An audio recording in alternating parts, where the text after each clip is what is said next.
What's up, guys? Welcome back to the channel. It is JRob here from Team Energy Golf Clash, and this week, guys, we are bringing you the Pro and Expert Division guide and walkthrough video here for the Vineyard Acres course in the NASCAR 9-hole Cup. So this is going to be a fun one this week, guys. We've got a really great guide here put together for you guys. We've actually got some big news here to announce as well. We are starting a Patreon page that I've been putting a lot of work into within this last week. Before we launch, wanted to make sure that we have a solid foundation, but if you guys would like to help support a lot of the extra work that we are doing to put in and make sure that you guys really have some detailed stuff here going into a lot of these tournaments, tour guides, very exclusive and intensive stuff here that we are going to be diving into to work on and really bring you guys a lot more detail behind the scenes as well. So if you guys would like to help support the work that we are doing, it would be very, very much appreciated, and you guys should hop on over to our Patreon page at patreon.com/JRobGC. You guys will find what you need, and we will also have the description in the link below. But it's going to be a lot of fun, guys. So without further ado, let's jump on into the video, guys. We'll talk a little bit more about this when we're done, but let's get the guide started.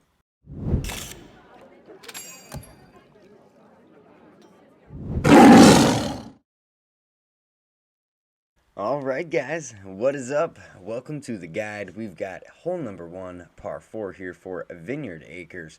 So this is going to be a very vital hole here right off the bat. Now, depending on the wind angle that we do have, we're going to be playing this one of two different ways. We're going to play this if we have a headwind coming back at us. We're going to play it where about my target is now without overpower. Now, that's going to leave you just a little bit beyond the hill, and we're going to use about 45 to 50% curl there with full topspin and max right-hand side spin with whatever ball you're using. A side spin 3 is definitely recommended here, but if you can overpower it here and get just above where the bunker is there on the fairway, you're going to want to curl it even more at about 75, almost 80 stack curl, and we're going to use about 5 bars of topspin is going to be our sweet spot. As you know, you can see 6 was just a little bit too much there, so almost just a little bit too much anyway. We just don't want to go in the rough, but that's going to leave us here with a really nice wedge chip right outside of the fringe at 0%. Now, if you do end up down below the hill where you have to chip up the hill with a wedge, a short iron, whatever it may be, you're going to play that below the hill shot at minus 10%. And that drive is going to be played at plus 20% there. So definitely keep those numbers in mind.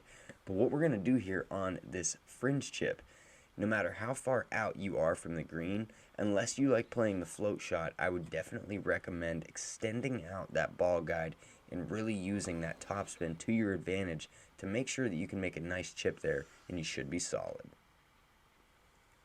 So I just want to show you guys one other little clip here that we are going to be using outside of the fringe, just so you guys can get a good idea on where your placement's going to be at and where around the fringe you're going to be located and what you're going to be looking for.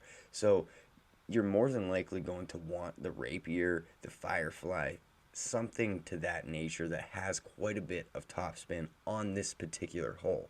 The Endbringer, if you do like the float option, would also be a great option here if you do go that route.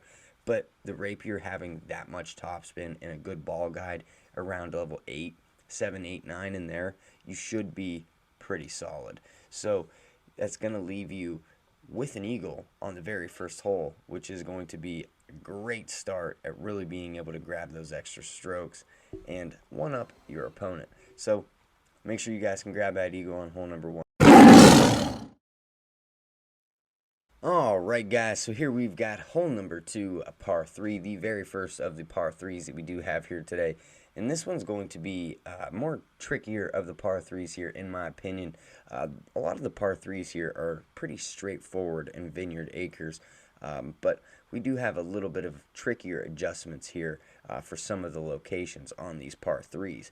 So what we're going to do here is really look for our red ring to be about halfway into the rough line here right before the fairway.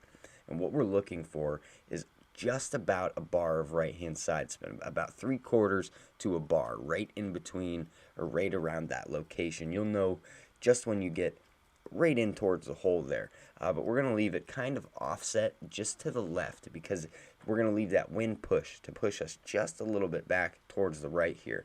Now I was about a ring and a half there off with my adjustment, but you guys, if you can correct that, you're going to be very, very close at being able to come up and over that little plateau. Now there's that little bit of a hill or that little backstop right there that you're going to have to use just a little bit less backspin because it does have a very high arced bounce. So that's essentially what we're looking for here, is that high arced bounce location. We don't want to be pushing straight in. We're looking to where if you get too far up, you're going to be at too high of an arc. So you want to push it back just that little bit where the red ring, like we were talking about, is about halfway through, so that you have that kind of forward arc, but it's not too high. So when you get your red ring around that location, you'll be about where I'm talking about. You'll notice it once you're live in game. But we're looking to play this shot here at plus 20%, and the elevation is a big factor on this hole, so definitely keep that in mind. On this particular shot here as well, we actually did go with about a ring shy here on this one. We moved it just a little bit further to the left there, and if you do hit some of those spots there on the green, it's going to send you over a little bit further than you'd expect, so watch out. So make sure that you can make a nice shot there, guys, on hole number 2, and you guys should be just fine. A lot of the par 5s here are going to be the tricky ones that you're really going to have to look out for.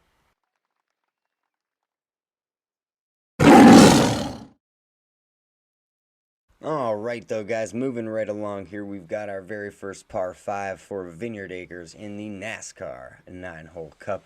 So what we're going to do here on this par 5 is I would normally recommend here to really play this with the APOC, but if you are having a little bit of trouble here with this headwind and you aren't at around level 5 to where you have that 240 distance and you do want to use the extra mile, you can use the extra mile. Just make sure you're using full curl and at least a side spin 3 ball here. But if we do have that headwind, don't be afraid to overpower it a little bit. Use that about 75% curl here to the right, and that curl is going to be a huge factor here at really keeping you on that right hand fairway, because I'm going to show you guys a second clip here that we're going to go over to show you guys my opponent's shot and how close that he does get to the left side of the rough line here. So the fairway kind of pushes you from right to left anyway, so you're going to kind of push towards that rough line to begin with. So that's definitely one thing that you guys are going to have to take into account here. So we're going to be playing this at max distance plus 10% here right off of the tee box. Now that curl and that overpower here, especially when we have a headwind, is going to be vital. But make sure that a great left, double great left there is going to push you pretty close to that rough line. So definitely be careful. I hope you guys can bear with me here as well. It is a little bit harder for me to talk right now. I actually went to the dentist today and got a little bit of work done on my teeth, so it is a little bit more difficult to talk right now. But for this second shot here, what we're going to be doing is playing this at like true minimum distance here with your long iron. So what we're looking for here is about a bar and 3/4 of topspin. If you have to, go a little bit further back, you're going to have to use just that little bit of topspin. Now you may be stuck here with a short iron. So if you are stuck here with a short iron, what I would recommend doing is at least playing this with the Hornet, just to make sure that if you do, you have that topspin to get you up and over the rough. So the Thorn only has that couple bars of topspin. It's like a bar and a half or so of topspin. So with that, you're really not going to have enough, because with a short iron, you're going to need just that little bit more topspin to get yourself up and over. But we're going to show you guys a clip here as well of the ball actually going in here with the albatross, because this is one of the more slick shots here for the rough bump to get the albatross, and one that I've made plenty of times, and one I know you guys. All right, so we're going to move on to the next of the par threes that we do have here today at hole number 4. So there's a couple different options here that we could actually play this hole as well, but it is pretty straightforward. Now you're going to be at about true minimum distance here as well, almost, with your sniper. If you do choose to use the Guardian, you will be at about mid distance here, so definitely keep that in mind as well. But we're going to be playing this at plus 20% elevation here, and we're looking for that very end of our ball guide there to be just into the very cup of, into the, very front of the cup there. So on this particular shot, I was just a little bit shy. So don't hesitate to put, if the cup's right there, make sure that the very tail end of that ball guide is just in the very center of that cup, like it's just about to touch the flag. So with that backspin, you'll definitely have enough to where even if you are slightly kind of stuffing the pin, it's better to stuff it than be just that little bit too shy and just miss, you know what I mean? So there is another option here that you could, bounce over and roll back, and we can play that with the Guardian, but I'd kind of recommend the exact opposite and putting it just at the very edge of the lip on the back half of the cup. So we need it about a half a square closer to me than where our location is right now. So we're going to be playing that at plus 20% at minimum distance. So make sure you can just make a nice wind adjustment here, hit that perfect ball, and you should be very, very close at being able to snag that hole in one, because we're going to come up, over, and just roll back into the pin. And I've dropped that one a couple times before as well. So we're going to show you guys what it looks like here to be able to drop the hole in one once you do it. So what we're looking for here is to hit that perfect ball and to come up to where the very last bounce is just going to slow us down just enough, that little tiny bit. Okay guys, so that's going to take us right on over to the next par 5 that we do have here today. Now this is one of the more trickier par 5s here, and you're going to have to be pretty precise with your first drive here. And what I would recommend doing is really paying attention to the bag that you choose to go with in the tournament and on this specific hole here as well, because it's definitely going to be a big factor at being able to land on the green or get close to it to land that eagle or potentially even the albatross. So what we're looking for here on the very first drive here is to play this at max distance plus 10%. Now we're looking to be just at the very corner of that S hook where it comes back right. We're going to be like right in the very middle of that bunker, just where it's just hitting that overpower. So we're going to have to overpower it just that little bit, probably compensate with and play it with just a little bit less topspin.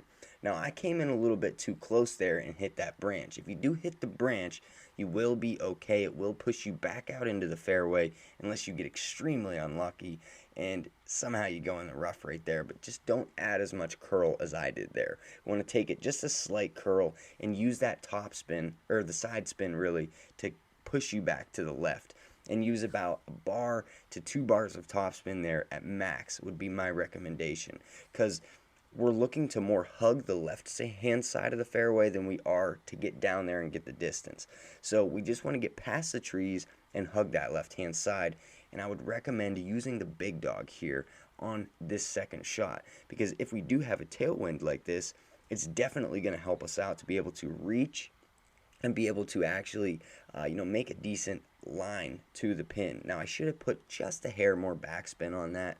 Should have kind of put it a little bit more to the right, but it's hard to judge those tailwind shots that are going farther than your target actually is. So it's kind of a guessing game at that point. So you're going to have to be a little bit weary of how you do play that hole. So that's going to take us right on over to the next par 4 that we do have here today at hole number 6. So we actually got a couple different ways here as well that we can potentially play this one. We can play it to the left hand side, or we can play this to the right hand side. We got a couple different, pretty good ways to show you here on how to play this hole and how to land the eagle.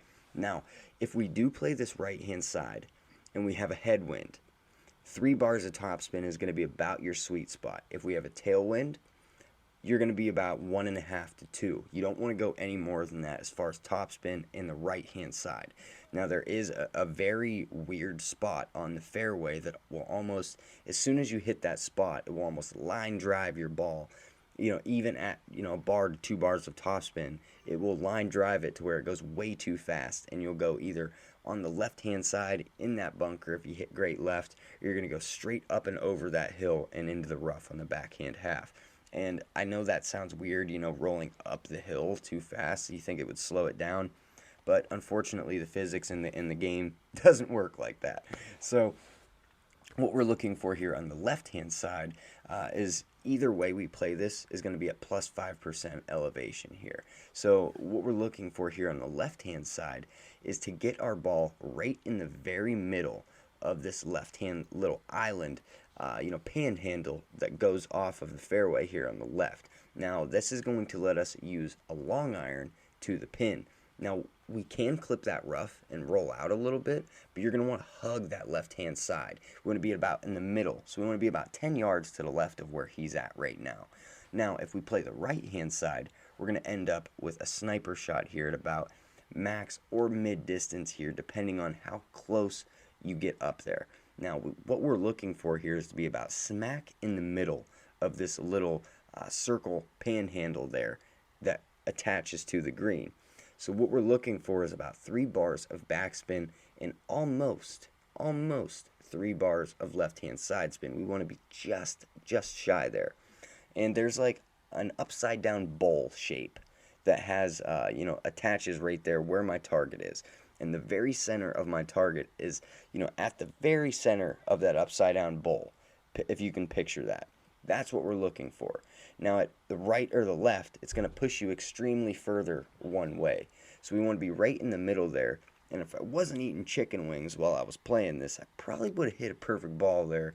We would have probably dropped that one. So don't eat chicken wings and get your hands all greasy while you're playing Golf Clash. Probably a no-go. But what we're looking for there is, like we said, to hit that perfect ball and drop that one for the eagle.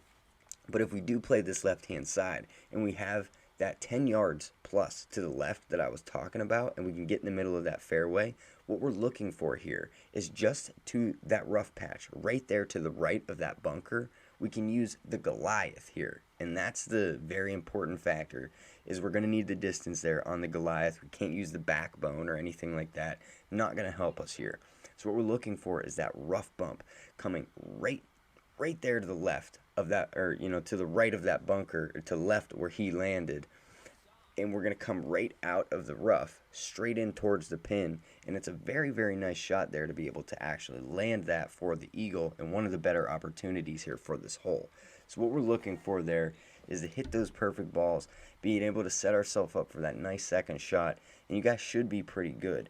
Now, I have a shot here that we can look at that I was completely messing around on this opportunity and actually ended up making this shot, but that's what it's going to look like there with your sniper if you land that one.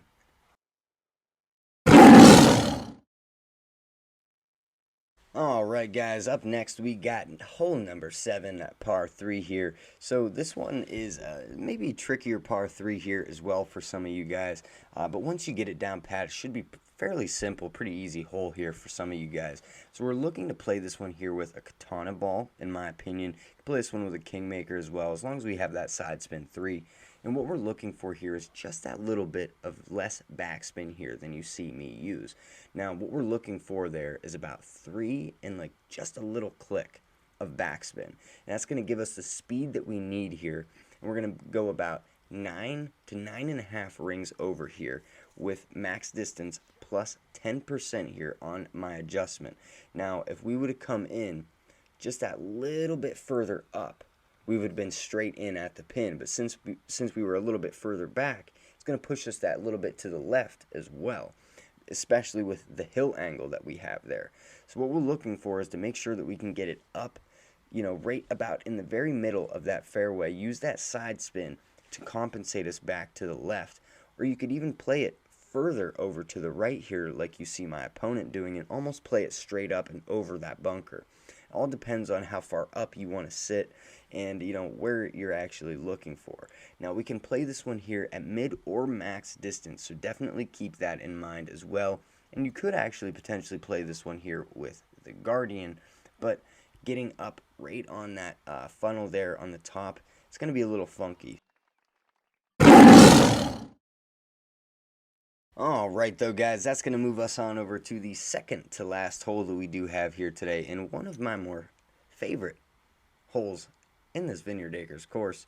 So this is the Guardian hole, as I like to call it.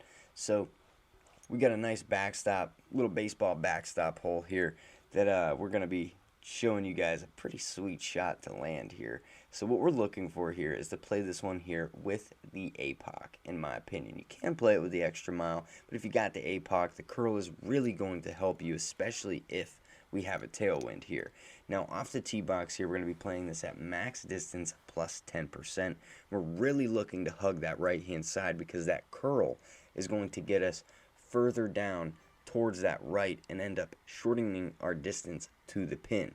Now keep in mind there, if you do hug that right hand fairway and you use full curl, for some reason, I'm not sure exactly what it is, what the factor is, but curling your shot all the way around like that, it actually pushes you further towards the right than where your target is actually lined up.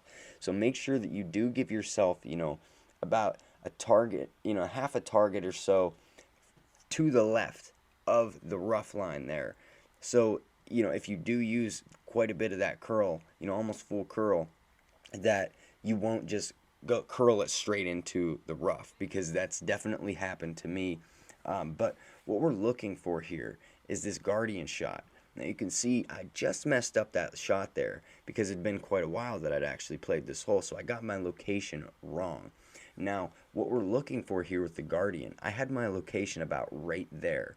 Now what we're looking for is to really use that backstop, that plus 5% elevation here as well, and we're looking to get up on the backstop. So we want to be red ring touching the fringe there. That's a huge factor. We could even push it just a little click here to the right hand side, but where that fringe line is just, you want that red ring to be just, touching that fringe line there, because what that backstop and the full backspin is going to do, once you hit the green, it's going to kind of stunt that little bit and push you right up over that backstop, and it'll give you just that enough to ricochet back and be able to come right back down and drop. Such a beautiful shot, and I know you guys can land it. Alright, that's going to move us right on over to the very last hole that we've got here today for Vineyard Acres, and this is going to be the one that you guys are really going to have to pay attention to and make sure that you land that third shot, because this is going to be the hole here that kind of make or breaks your tournament, and whether or not you get a really good score or you end up beating that one guy or coming just shy. So what we're looking for here, guys, is plus 10% elevation here right off the tee box. Now you guys can play this with no spin, you can play it with just a little bit of backspin, you can play it almost even with a bar of topspin, but if you do play it with a bar of topspin, make sure that you're hitting that perfect ball, because you are going to be very close to the rough line, as you're going to see me come in here.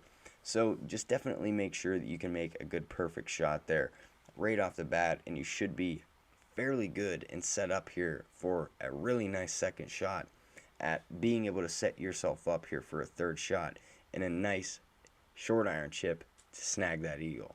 So what I would recommend doing here is at least playing this with the big dog, the Horizon, Cataclysm, something that has quite a bit of topspin and is very close to that 180 mark as far as distance goes. So what we're looking for there is, you could play with a bar of right, left hand side spin. You're going to have to just kind of guess your wind, but we're looking to get straight down the very middle of those little S hooks. We're going to want to stay right in the middle of that fairway, obviously, but what we want is that topspin to push us all the way down just past that curved rough line so that the trees are not in our way. If the trees are in your way, you are going to have a very, very tough time there at getting around those trees and being able to make a straightforward shot at the pin. Now, with this third shot and the second shot as well, you're going to be playing that at 0% elevation. So keep that in mind and just make a nice, perfect shot here.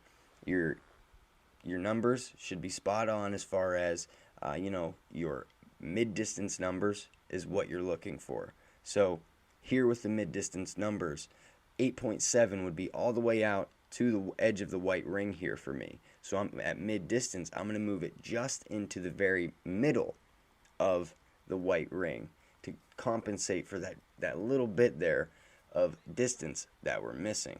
So you're going to come in straight at the pin. Should be a very, very nice, easy shot. Hit that perfect ball, and you should come in there A-OK, being able to snag that last hole there for the eagle.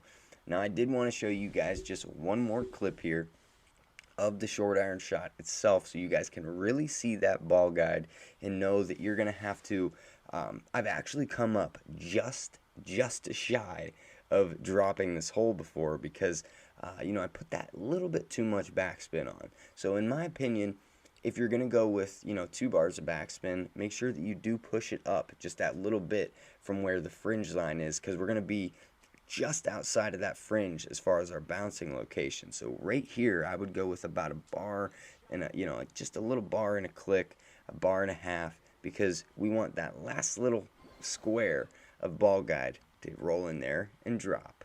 Alright though guys, that's going to be the wrap up for the Pro and Expert Division NASCAR 9-hole Cup guide and walkthrough video here. So I just wanted to thank each and every single one of you guys very, very much for being here and watching the content. It truly means the absolute world to me that you guys are here and the videos do help you. I spend quite a bit of time working on the content and putting these guides together, so it really does mean a lot to me that you guys appreciate it as well. And if you guys would like to help support the content and extra bonus content that we're going to be creating, as well as far as detailed notes as our tournaments go, detailed tour and text guide notes for a lot of the tours that we're playing out here and courses. We're hopefully going to be expanding our GolfClash library as well, and really doing in-depth video guides as well as text guides that go alongside that. So hopefully you guys can hop on over to the Patreon page and find something that might suit you guys over there. And if there isn't any benefits that you guys would like, I'd definitely love to hear some feedback from you guys as far as benefits and things that you guys would like to see as far as content on the website and things that we can do and work on for you guys. We are going to be starting and trying to construct and build a team website as well that's going to have a lot of tools and different content on there as well, and hopefully we'll be able to post some bonus content, personal content from me as well, and all of the different hobbies and stuff that I have as well that we're doing and recording now. I go shooting every single week. I'm in a trap league, so if you guys happen to be interested in that and you'd like to see us go out and shoot some guns, have a good time, definitely be appreciative to me. It may be cool to watch. I know it's a lot of fun to do. So if you guys would like to help support us, you can hop on over to patreon.com/JRobGC and you can help support the Team Energy family and all of the stuff that we are trying to do. I really, really would appreciate it, guys. It is not a necessity, but it is some bonus stuff here that we are going to be working on. And if you guys wanted to spend just that little bit of extra time and money to help support us, it really would truly mean the world to me. So thank you guys very much for being here and being a part of our community. I look forward to getting to know you guys even better, and I will catch you guys in the next video. Peace.